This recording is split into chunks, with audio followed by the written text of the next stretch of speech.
When Eragon woke, his eyes were gritty, his body stiff. Book 1, Eragon. Chapter 38, Diamond Tomb.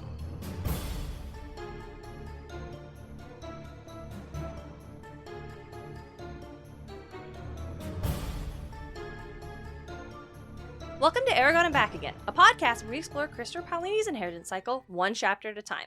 I'm Darien Smartt. And I'm Lucy Hart. And first, I want to thank our new patrons. Yes, absolutely. First episode we recorded since we released the episode where we talked about starting a Patreon.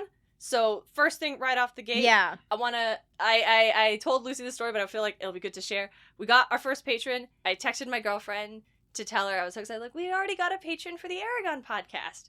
And she's like, oh, is it Curtis Moore? And it is. It is the legendary Curtis Moore. Yep. So, Curtis, thank you. Yep. Just Thank you, Curtis. A true friend of Dragon. Yes, 100%. But Curtis isn't the only patron we got. Yeah. It's just the first one, and I feel like I had to share the story because it was Yes. delightful. No, I really like that. Also, a huge thank you to Ronelia Delgrange, and if I've pronounced her name incorrectly, please feel free to hit us up on Patreon and let us know, and we will definitely issue a correction. Yes. That's incredible. Thank you so much. Thanks, you folks. It was just really cool to be like, wow, hey, people actually like us enough to want to hear more. Yeah, no, it's very cool. And I'm really excited. At this point, we haven't recorded our next episode for the Patreon, but I am very excited to talk about it. Yes, do you want to tell them what it's going to be, Liz? It's going to be How to Train Your Dragon. Woo! Specifically the first movie. The first movie. Yeah, because we can save the second movie, the third movie, and possibly even the series for, like, later. Yeah, But we're going to tackle the first movie because there's so much to talk about, and oh my god. I'm very excited. I think the movie is, like, there's enough there to really, like, deserves to be interrogated as its own story. But also, it just behooves us to have, to save things we can draw from for in the future. Yep, should absolutely. We need to. Yep, absolutely. Knocking it all out in one go about would be wild. It would be so much. We'd be like 4 hours. It's also what on my mythology podcast, Music Mythology, it's what my co-host and brother DJ wanted to do with Lore Olympus. The first time we talked about it for a bonus episode, he was like, no, we should just talk about the whole thing. And I was like, no, that's crazy. Yep. Let's just talk about the first volume that just came out. Yep. And speaking of Lore Olympus. May I share my spark of inspiration? Absolutely. At the time of recording, it is literally a few days after the finale of Lore Olympus went up on Webtoons for Fast Pass. Yep. So obviously not everyone has read it yet. Some folks still have like 4 chapters. Yep. And respect. But by the time this comes out, I think it should be all the way through. Actually. I think it'll almost be all the way out. Yeah, this will come out on the 29th. So it'll be 2 to the last. I think the last episode's going to come out on the 8th. Of June? 1, 2, 3, 4. Yeah, if there's 4 more chapters, the June 8th would be the last chapter. Okay, so if you read Lore Olympus and haven't read the last chapters yet, go ahead and skip ahead a little bit, because I think we're going to talk about it just a little bit here. Because as I understand Lucy, I believe it is also my spark of inspiration, yes.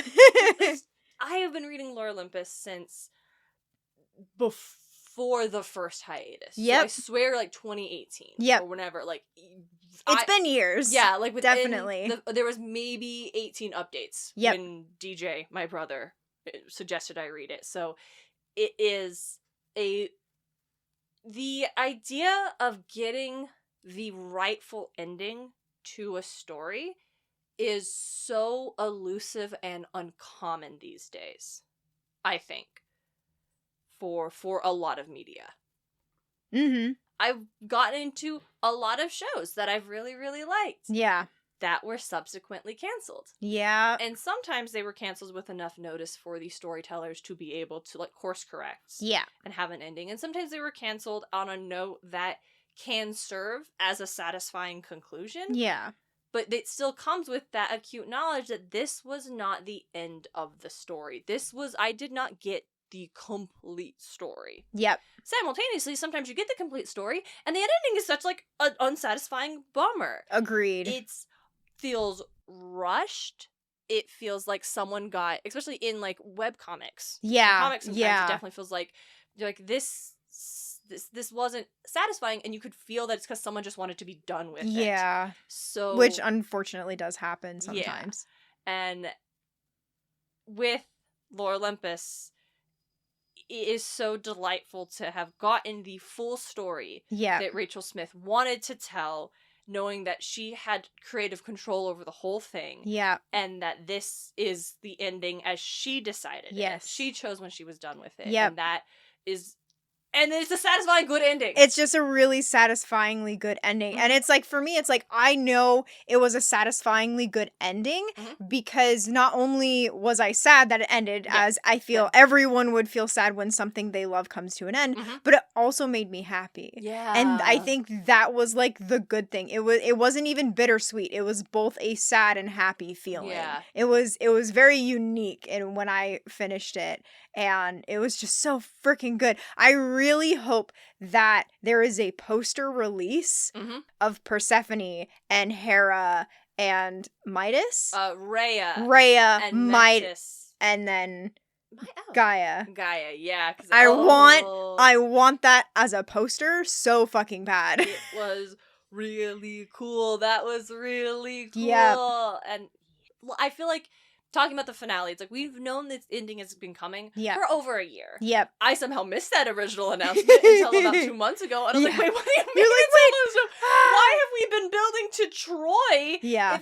And that's because very clearly she's definitely going to do some sort of adjacent spin-off I think so, yeah. There's like a couple of holes left, absolutely. Yeah, and she is not a sloppy storyteller. No. Like, she made a point to, like, we brought Semele back and let Hera get divorced. Yeah. And yet Eros and Psyche are looking for Cassandra still? Yep. Wild. And it shows, like, Cassandra, like, running off somewhere. Yep. Yeah. That's not what we're talking about. Yeah. We're just talking about how the ending was this, like, rising action. Yeah. Oh my god, I'm losing my mind. It's amazing. And then that last chapter was so quiet. Yeah, it really was. And I really liked that. Yeah, I didn't expect it. Mm-hmm. It was nice. Yeah, I really like it. Because it was what really got me... and we're talking about this a lot, so maybe we'll quickly hurry. Yeah, that's what this episode is about. Yeah. Sometimes I feel like sparks of inspiration go on for a bit. Yeah, so it's like, oh god, okay, I'll try to condense it. Yeah. So I think what really got me was that all the women that were like downtrodden or abused or overspoken took it back by themselves. Yeah. And like their friends and and their friends and everything were around them going, you can do it. But they were ultimately the ones that stood their ground. Like Persephone, she was just like, nah, fuck this shit. Yeah. And then Hera was like, nah, fuck this shit. And then Gaia was, the way that Gaia, quote, defeated, unquote, Uranus? Is that how you see it? I usually say Uranus. Uranus? How she just like plucked Apollo out of him and was just like... And then done. He doesn't get a cool epic battle because he's not our big bad. Yeah. Like, that was also, I thought was really cool. When Uranus just represented the theme of Lore Olympus that was there from the jump. That was the idea of powerful men abusing and stripping away power from women. Like literally sucking out the what is their it vitality, their vitality, their fertility god, just sucking that power out for themselves. And so we have Uranus at the end. It's like right after we battled Kronos, or right after Persephone has like dealt with Apollo. But he's not our bad guy. He doesn't get he doesn't. He's the one that started this chain. He does not get a cool epic fight sequence. Like he doesn't get. He just is dealt with and is done. Because the healing and the work to restructure society has already been done. He truly has no power anymore. He has no power. He has no place because of Hades and Persephone. I agree. Because they loved each other truly enough for Hades and Persephone to together literally subvert the rules of this world. I agree. And like one of the things that I really like is Helios coming in and going, nah, fuck this. Yeah, Helios, who had every reason to turn against the way the structure of society was now, because it's still like he's imprisoned and forced to be the sun still. But even he was like, I never liked how Uranus treated Gaia. I never tolerated that. And that spoke volumes. Yeah, and I honestly really like that because there's the relation of the earth, the sun, and then the universe. Yeah. And so I love the, like, idea of the sun watching that happen and being like, I don't fucking like that. And then the moment the sun can do something about it is steps in and goes, nah, fuck this. Yeah. I just really like that. Yeah, because it's about, like, women being able to take their power back Yep. and giving each other their power back, but Yep. also the role that men have to play in breaking those systems. Yep, because absolutely. it isn't. It's like when you ask someone, would they rather be in the forest with a bear or a man? And so many people say bear, and then dudes who are like, yeah, of course, that makes sense. See all the men who lose their mind and are like, oh shit, wait, that's too many people who are this angry about it. That's really bad. Yeah. And it's like, yeah, my man, if you're someone who, like, understands why a woman would want to be with a bear, then you need to do something about all these dudes who are going out of pocket saying they want to watch women get ripped apart by bears. Yeah. Like, that is what Yep. Hades and Helios represent. Yep, absolutely. And I'm just going to add, but have you seen Halcyon? All right, that's all I'm going to say. That's a Boulder's Gate. Oh. I was like, I don't know. I'm like, yes, what? Well, he's a druid and he shapeshifts into a bear Oh, yes. and you can romance him and it's hilarious. But anyway. So let's properly transition into this chapter. Yes. Diamond Tomb. Even in death, Brom's secrets continue. Murtagh recognizes Zarok as having once belonged to Morazan of the Forsworn, while Saphira reveals that Brom, concerned about his potential demise, left them instructions to meet a Varden contract in Gil'ead. So, I actually, and this is like the end of the chapter, so I'm just going to briefly talk about it and then we can, like, go through it. Yeah. I love the ending of this chapter. It's such a cool. I fucking really love, cool. and because, like, what I really like about it is it touches into, like, the mystique of dragons, and they do just weird things, and they don't even know how they do those weird things. Mm-hmm.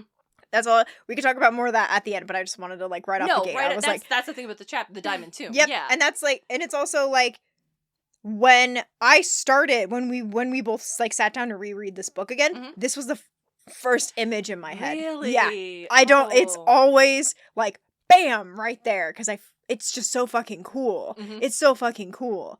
I just really like it. So. Oh, that's awesome. Yep. I want to report that my book ripped in half. Yes, it finally happened. If you have been, and it just ripped clean in half at between page 372 and 373. So I'm just a whole half a book now, which honestly is way more comfortable. I was gonna say it's probably better. Like this is far more. Yep, and I'm like ergonomic in my hand. But, yeah, like literally like halfway through. Halfway. I'm glad that it happened after we reached. It's after the middle point. Yeah, you know? Or this feels satisfying. Yeah. For listeners who've been following along with the trial of Darien or paperback, if finally made its end. You should put it as a story when this releases. Yes, I was like, so here she is. Yep, she done. We get out the gate, Eragon waking up again. And I actually think before I have said this isn't a big deal, it's fine, we only notice because we read the first sentence. I'm gonna retract that. I actually do think it happens too much. Yeah. Like, it's not just because we notice it. It also happened in the last chapter. Yeah, it happens a lot. Yep. I don't know. Not too. I'm uncomfortable being like, he should have written it like this, because like I don't think that's not the way I want to critique writing. But when we notice a pattern that just happens a lot again and again, in this one, I feel like we could have just opened with the next day. Him sit like this. Just skip down to the Topaz sun brought a desert heat to the early morning. A tear slid down Eragon's listless face and exasperated in the sunlight. And he's like already at the yeah, and you honestly could slip in because I really liked the line. So the witch Angela was correct. Yes. There was a death in my future. Open with that. I was gonna say like opening with that, or even just like the sun, the Topaz sun brought a desert heat into the early morning. So the witch Angela, blah blah blah, and then a tear slid down his listless face. I think there is something very striking about Eragon waking up. The cave is empty, and like the litter was gone. No sign of Brom remained. Like that feeling of when someone dies. And that first moment where you're like, oh, they're gone. That emptiness of, I'm never going to talk to this person ever again. Yeah, like that the cave, like evidence of Brom just, it's like he's already moving on. Yep. But not willingly, right? Yep. I do think that is striking, but I think him being at the Sandstone, having the thought about Angela, like, I feel like it's only because, again, too many times is Eragon waking up at the start of a chapter. Like, it happens so much. Yep. And then, like, peeking behind the curtain a little bit, like, we've read a couple of chapters. He does it again in not the next chapter, but the chapter after that. He wakes up again. But fortunately, that's not how we're going to start the episode, because we're combining the next two chapters. Yes. Hey, listeners, I know you've probably seen the post that said that capture at Gil'ead, and then the fake secret name one would be... I got it. Yeah. Dusundavar Freyr. Yeah. We're combining those. I just wanted to let y'all know here, so you have a heads up if you're reading along, that those are going to be the next two. The next episode will cover those two, and then Fighting Shadows will be after that. Yep. But we'll talk about that later. For now, it is... I made it like Eragon is just like sitting at the sandstone tomb and just scratching it, and he realizes he's written like, why me? It's like, okay, Eragon. Why me is a feeling that I am... It feels unexpectedly self-pitying. Yeah. That is not a response I would have... Why? Would have been like, why this, why everything, why Garo, why Braum, why... Like, I guess why me too, but just why me specifically? It's like, you're not the one that's dead, Eragon. Yeah. And I guess this is introducing the concept of Eragon having, like, that... When he hits this bottom space, he becomes, like, kind of more absorbed into, like, self-pity. Yeah, a little bit. Interesting and not something I would have, like I said, not something I would have expected from him. Mm-hmm. And it could be, like, he's gone through a lot of grief, and that could probably explain it, because you only can get so far until you do, like, hit that point. Yeah. Maybe. So that could be it, too. One of the running themes that keep going in my brain about this chapter is Eragon is so dramatic. In this chapter. And it's like, I think it makes sense because, again, he's experienced the loss of his farm, the loss of his uncle, right? Yeah. And I was like, I couldn't remember if it was an uncle or someone else. Garo, and then now Braum, and then also, like, even before Braum, like, his hometown. He's lost everything, and then the one last connection he had to that home and a father figure was Braum.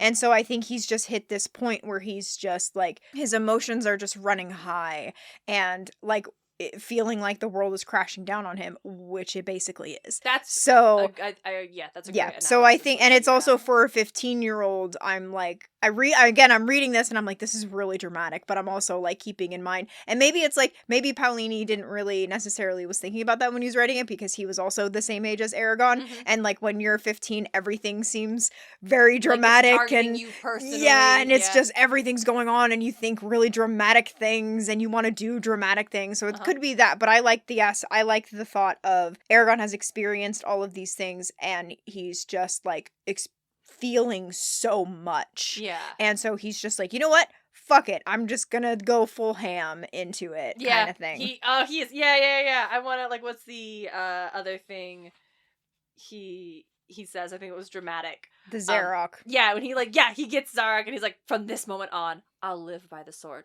Let the whole world see what I am. I have no fear. I'm a writer now, fully and completely. It is so dramatic. Yeah, it's so like, dramatic. I'm gonna go all in, and it's like, because like, okay, Eragon. Yeah, no, and for me, it's like, but do you still, like, for me, it's like, I feel like that wasn't a good decision, and I think it is. Again, he's running on emotion right now. Yeah. Not necessarily logic, because I'm like, would Braum wanted him to belt the sword on?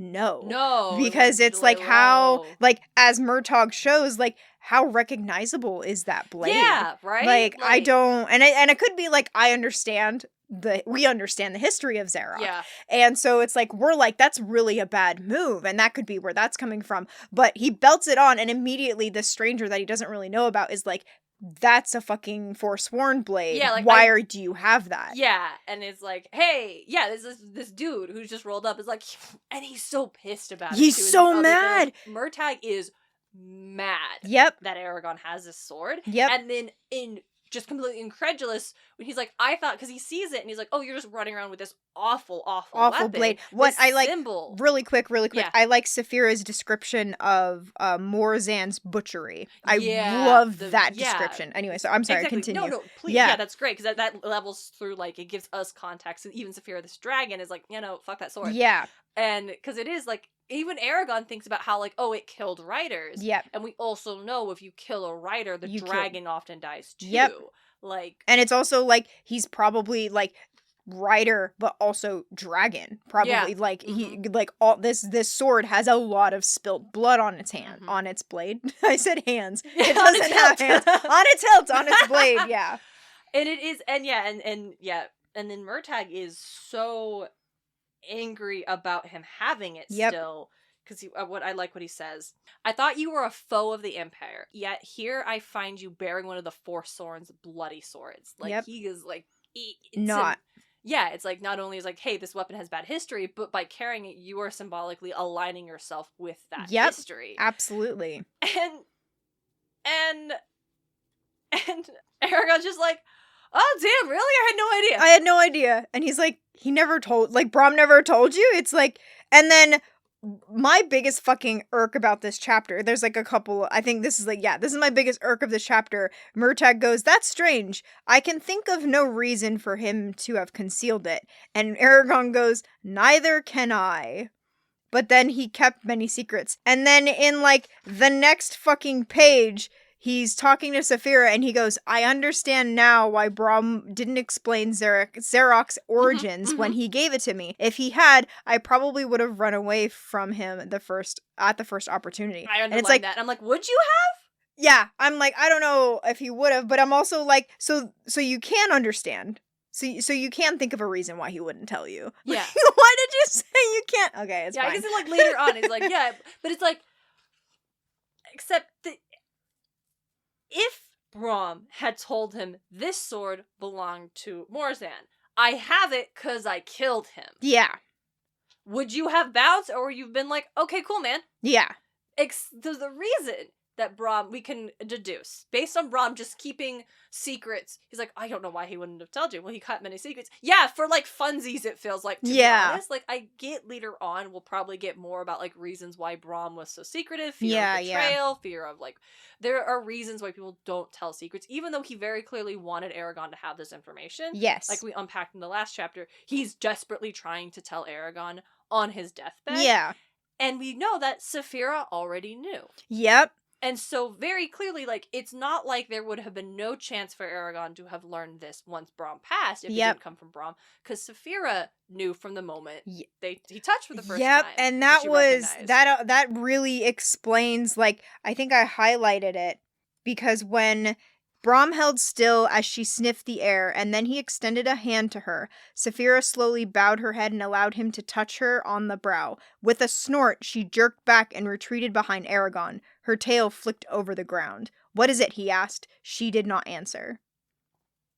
And so now you're like, that was what that reaction was. That is why she reacted like that, because she was like, holy crap.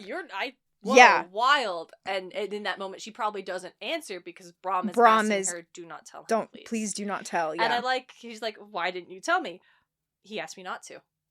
And that also indicates that, like, Brom kept a lot of secrets, but from the jump, Saphira trusted him. Yep.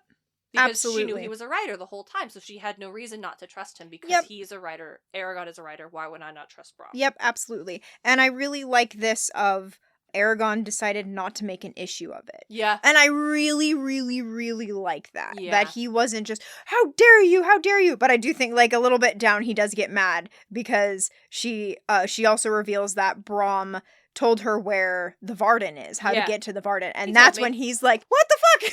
Like, why did he trust you and not me? And I think Saphira just has this really good, kind of a good explanation of just, like, he was concerned about his death and was worried about what would happen to you if he died. Yeah. And she's like, one fact, she says, so it's what we've, like, when did this happen? Well, it's after Eragon and the Urgles happened, so he was unconscious for, like, 3 days or whatever. 3 days, yep. He told me many things, some of which I will not speak of unless necessary.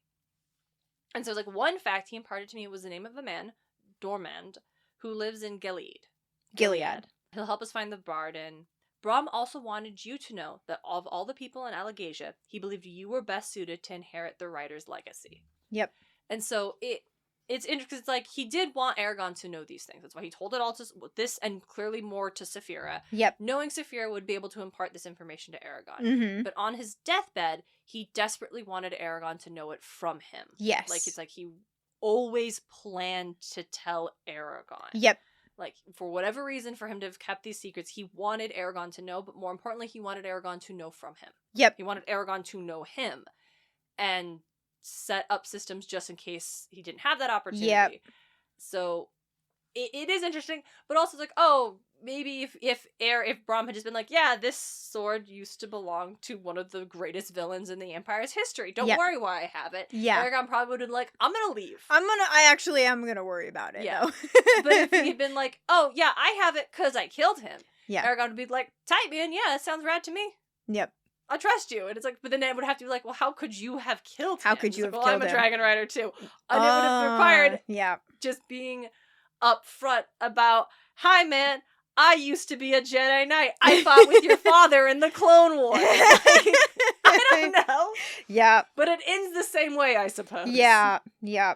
I wanted, I know we've just been really singing Murtagh's praise, and I will continue to do so. Yes, I was gonna say, like, that was something that I wanted to touch on, is that Murtagh in this chapter just proving again how trustworthy he is. How he's such a good boy. Like, when we see him at the top of the chapter, he has shown up with rabbits, he has gone hunting, he's got food, he knows, and he asks Eragon, like, because he knows he's not okay, right? Like, he knows. So when he asks, how are you?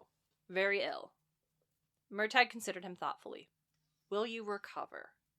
And that's such, I really liked that phrasing of trying to navigate a conversation with someone dealing with fresh grief. Yeah. Because obviously they're not okay. Yeah. It's so much right now. Yep.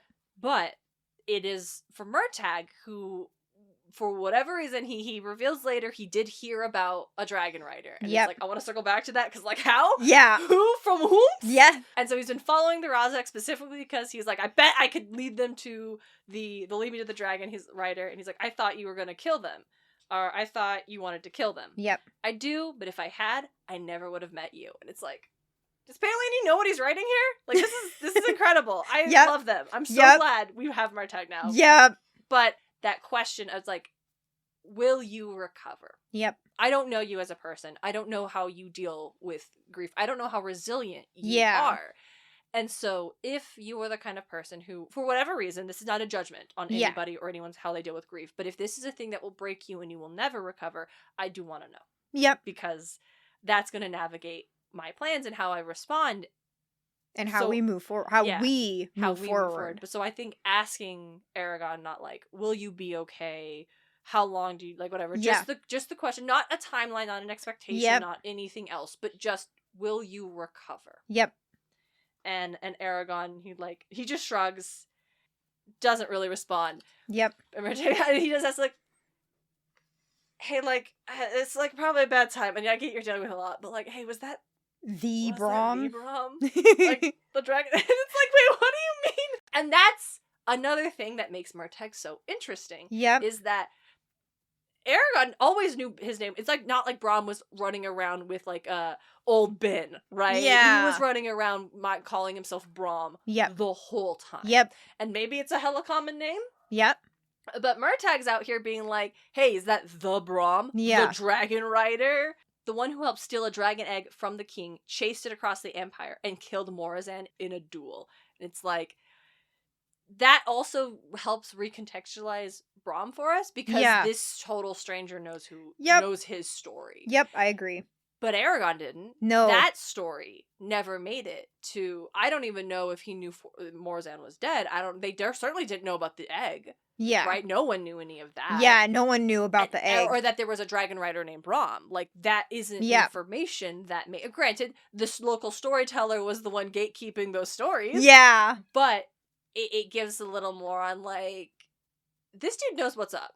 Like, this dude knows what is happening in the Empire. Especially, circling back, haha, when he's like, I heard tale of a dragon rider. And you're like, how and from whom? Yeah. Because no one has seen Saphira. Yep. They have made sure They've made very sure. Except for the Urgles. Yep. The Urgles are the only one who saw Saphira. They're pretty sure they killed them all. Yeah. But... Yep, it's still questionable. Yeah. I just think, like, this really adds, like I said earlier, it does add to, like, Murtagh just being trustworthy, being just a good guy in general, but it also adds to his mystique. Like, he's just this mysterious person that we really don't know anything about. And Eragon also knows very, very little about him. And I think, like, one of the things after he's like talking to Saphira, he goes, I wish Brom were here.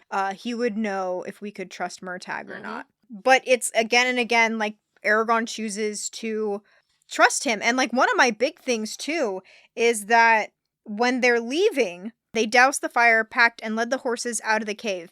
Eragon handed Cadoc's and Snowfire's reins to Murtagh, for Murtagh to lead them down the mountain. And I'm like, how easy would it be for Murtagh to just take all 3 horses? Just bounce, let's go. Sell Cadoc, I think it's Cadoc. Yeah, Cadoc and Snowfire, and then just get that money and just freaking bounce. But he doesn't. And Eragon trusts him enough for that. Yeah. And so it's like, for me, I'm like, just that simple thing was also a huge leap of trust. Of like, I know you're not going to run away. Yeah, Eragon, he doesn't even think about doing it. Like, he doesn't even, absolutely. He's like, oh, I wish Brom were here. He would tell whether or not we can trust Murtagh. And you're seeing him Eragon's behavior. It's like, Eragon, you already do. You do. Eragon, very much so. Yep.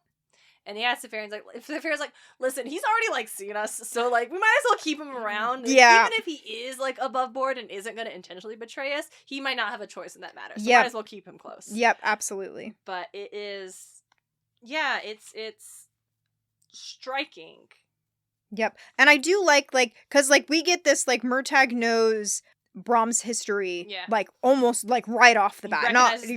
Recognizes the sword. And then right here is they're debating about what they want to do, and Eragon explains to Murtagh that they know of somebody in Gil'ead that will help them find the Varden, and Murtagh says, if you find this Dormond and then continue to the Varden, I will leave you. Encountering the Varden would be as dangerous for me as walking unarmed into Urobane with a fanfare of trumpets to announce my arrival. Which is... Hey, that's a wild thing to say. And also, wow, you're a drama boy. Yes! Just with a fanfare. And with a fanfare. For me, like, it's like, okay, so he's...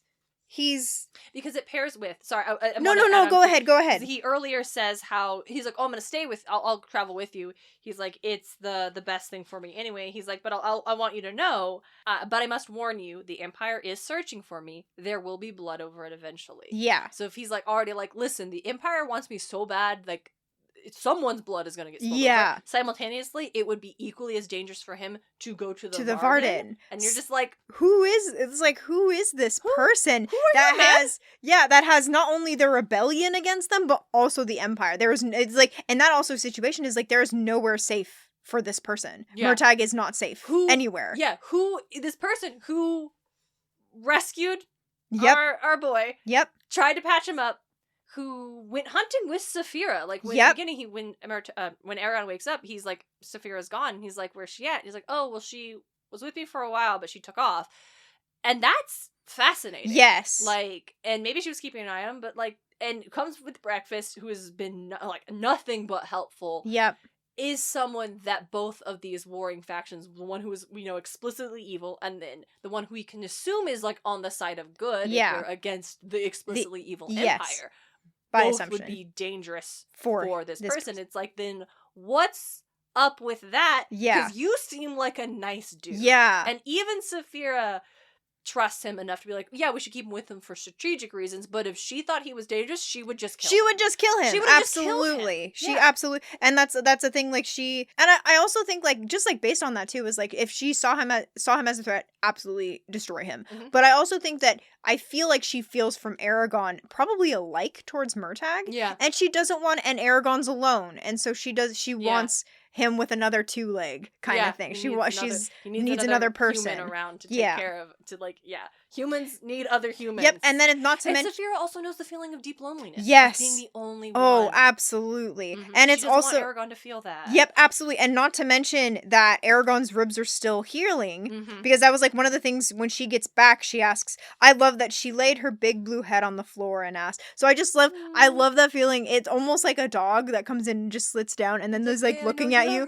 It's like, are you okay? And that's like what she's like, are you well again? Not quite. And then she goes, I miss the old one. I miss the old one. And that's she's also mourning. Like, grief and yep. mourning. Yeah. But I do think like she knows that Eragon's going to need help from another person they can trust while he heals. Because that's what Murtagh even says, like, you're gonna need someone that can like use both arms. You're gonna need... I'm pretty sure that's in this chapter. I can't remember. Yeah, I'm pretty sure. He's like, you're gonna need someone that can swing a sword. You're gonna need someone that can do those things. Yeah, I know you can defend yourself with magic, but you need a companion who can lift things and use a sword. Yep. And so it's like, I think Saphira also understands that. And again, I think like she's like the what is it? The risk to what's reward? The risk and reward. The reward is higher than the risk at this moment. Yeah. So I think Saphira's like, he's cool. He seems legit, mysterious, and not creepy. I don't know how to say creepy. Mysterious and just mysterious. I think just mysterious. Would be, yeah. Because I think Eragon, like, he never really like. Eragon doesn't question why Murtagh is upset to see the sword. Yeah. Like, he doesn't really reflect on that fact. Nope. And that just like real quick, just based on that. Sorry, what I like is Murtagh gets angry about the sword, but then when Eragon says its name for the first time, Murtagh flinched as Eragon said the name. So it's like there is also something there tied with the sword, and it's like that could be just like fear and just like it kind of gives me sorry listeners, it gives me like Harry Potter Voldemort vibes where you hear the name and you're like flinch kind of thing. The actions are so vile. That you're just like, ooh, yeah, absolutely. We get a little bit more Eragon. Oh, right. We can talk. He had a dream about the woman. The woman, again, and that was how the last chapter ended with the blood dripping from her fingers, I think. Yeah, and he tells Saphira about it. What I saw disturbed me. I feel that time is running out for her. Something dreadful is going to happen soon. She is in mortal danger. I'm sure of it, but I don't know how to find her. She could be anywhere. What does your heart say? My heart died a while back. However, I think we should go north to Gil'ead. What is it? Gil'ead. I think we should go north to Gil'ead. With any luck, one of the towns or cities along the path is where this woman is being held. I'm afraid that my next dream of her will show a grave. I couldn't stand that. Why? I'm not sure. It's just that when I see her, I feel as if she's precious and shouldn't be lost. It's very strange. And then Saphira laughs at him. And he's like, what? And then she just shakes her head and then walks away. And like, he's obviously in love with her, right? Yeah. Like, that's not like spoilery. Yeah, like, I don't know. But yeah, I don't know in love, but definitely infatuated. Yes. Yeah. Deeply. He's like, but listen, she's precious and shouldn't be lost. Yeah. Is very like, it's not just like, yeah, this woman's in danger and like, I want to help her because that's scary and sucks. Like, what if she dies and I just had to watch this happen? Did nothing? Yeah. Like, that would feel terrible. Yep. She is precious and shouldn't be lost. Yep. Is like, he's infatuated. He's enamored. He's enamored. Yeah. Yeah. He's so enamored deeply with her. enamored. And he has no idea. He's never felt this way. And like, Saphira's like, freaking boys. Yeah, it's like, oh, poor humans. Like, all right. But then we get to the end. And they go to pay their respects to Brahm. One last time. Mm-hmm. I can't believe he's gone forever. And it's just that, forever. Yep. That is such a weight. Yep. And it's like, as someone who's lost someone, it's like, that is a hefty weight. And Eragon has felt it twice now of both father figures. Yeah. And that's and like... he's had it forever for his mother. Yeah. And it's not forever. He learned when he was 12. Yeah. But. And so it's that weight and that like emptiness just never goes away. And it's just like, that's like, I really feel Eragon like in this. It's just gone forever. That horrible crushing of forever. Yeah. That like, this is your reality now. Yep. And it will never change. Yep. They're not gonna come back. Yeah, they're not. This is it. Forever. For every day. Every single day. This is it. And that is the heaviest intense thing about grief that Yep. you have to carry. Absolutely. And what I like about this is I think Saphira, she says it's a gift to him, to Brahm, but I also think it's a gift to Eragon. Yeah. Where Hey, because what else is forever? Diamonds! Yeah, right? As Eragon turned to depart, Saphira snaked out her long neck to touch the tomb with the top of her nose. Her sides vibrated as a low humming filled the air. The sandstone around her nose shimmered like gilded dew, turning clear with dancing silver highlights. Eragon watched in wonder as tendrils of white diamond twisted over the tomb's surface in a web of priceless filigree. Sparkling shadows were cast on the ground, reflecting splashes of brilliant colors that shifted dazzlingly as the sandstone continued to change. With a satisfied snort, Saphira stepped back and examined her handiwork. Now, something I want to add to this is her egg had white through it. It did. And so that made me think of her egg, of the like white through the blue. And so I was like thinking about that, and I was like, that actually really reminds me of that. But what I love about this is that we can see, they can see Brahm now under the crystal surface. White. Yeah, very Snow White. And what I like about it is Eragon is able to see him again. Yeah. It's like, even though he's gone and dead, he can see him one last time. Yeah, and it's like encased in diamond. Yep. Like, it's not like he's gonna come back in a year and he's gonna have like Yep. to decompose. Yep. It's like what she says is he can rest in peace for eternity. Yep. Now time will not ravage him. Like, he is completely time, and the air and stuff will not touch him. And the Razak. Yep. Because earlier Murtagh mentioned, like, hey, we can't stay here long. Like, what you did up there is going to be a beacon to the Razak. Yep. Like, they are going to notice. Like, they'll feel the magic. They'll see it at the top of the mountain. Like, yep.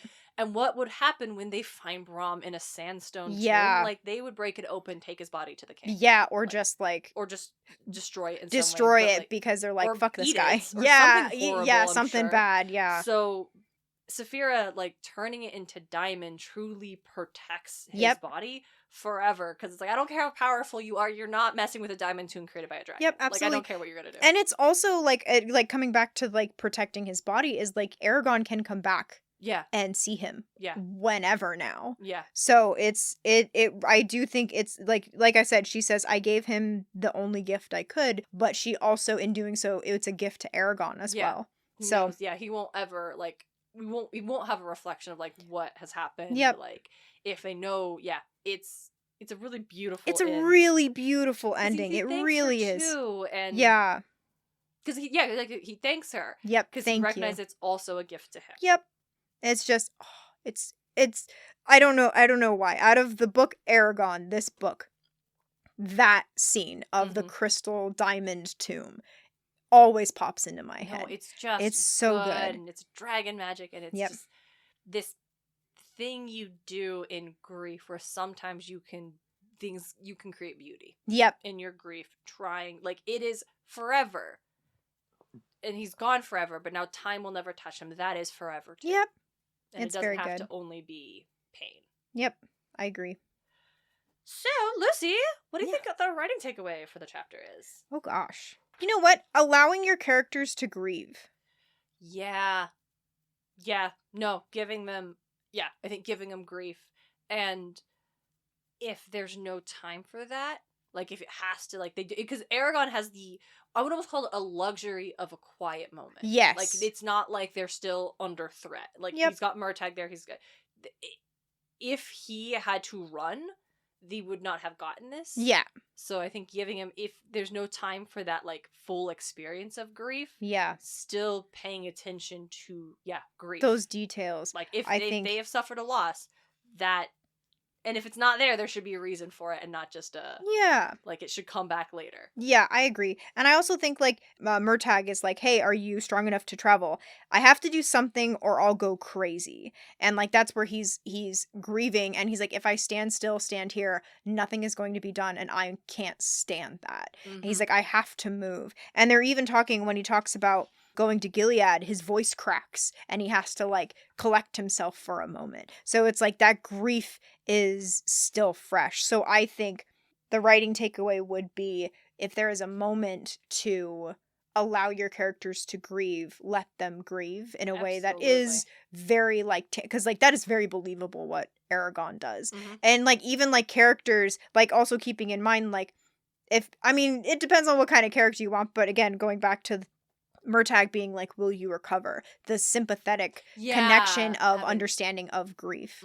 Or Saphira being like, I miss the old one. I miss the old one. Like, yeah. Other characters should be impacted by grief, not just the one who experienced the loss. Because grief spiders out. Yeah, it spiders out. Absolutely.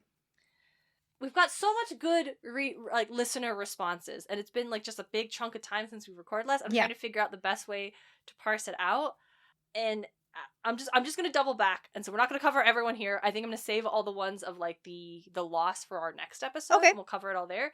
But I've got some others we talked about when we announced the Patreon. What are your favorite dragons from media? Yeah, and Curtis Moore shouts out, obviously, the Hobbits. Yes! Smaug. Or not dragons for media. What are your favorite dragon media? Oh. So, yeah, The Hobbit, Children of Hurin's chapter with the dragon, Beowulf, The Oath. Even though I would caution on that one because I read it before I deconstructed, and I haven't gone back because I want to remember it in the cool way they kill the dragon without the weird religious stuff that's in it. I feel Curtis, that. Absolutely, Curtis. Yep. We understand. Yep. Also, Dragon Tales and the How to Train Your Dragon movies. Yes.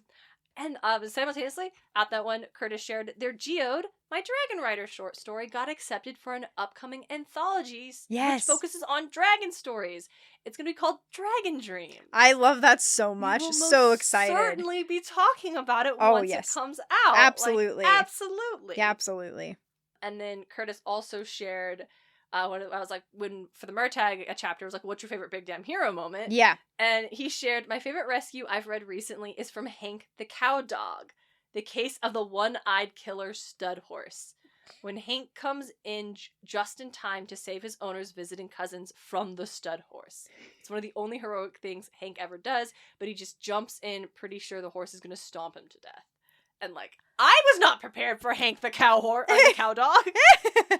But Curtis is reading it with his kids. That's so good. So, wanted to share that. Absolutely. On Spotify, we've got Only9025. Wow, what a name. It's Owen. It's my buddy Owen. That's why I'm making fun of it. Okay, like it occurred to me that it's like, wow, I can't believe she would just like, no. This is my buddy Owen. The Last Airbender for everyone. To clarify, I wrote this answer before hearing the end of the episode. So it's a little, It's like, no, but The Last Airbender, everyone gets a big damn hero moment. Yep, absolutely. It's great. It really is. And then one more I wanted to share before we go off. With one of our recent writing tips was talking about letting your characters have fun. Oh, yep. And Tim from the Standby line chimed in, ideally, if fanfiction has taught me anything, fun should be contained to a coffee shop. I love that. That's great. So, it's so fucking true. Like, absolutely. Yep. Me with a coffee shop in my story. Didn't plan on it, but here it is. Yep. With all of that, obviously, thank you so much. We definitely have had more responses.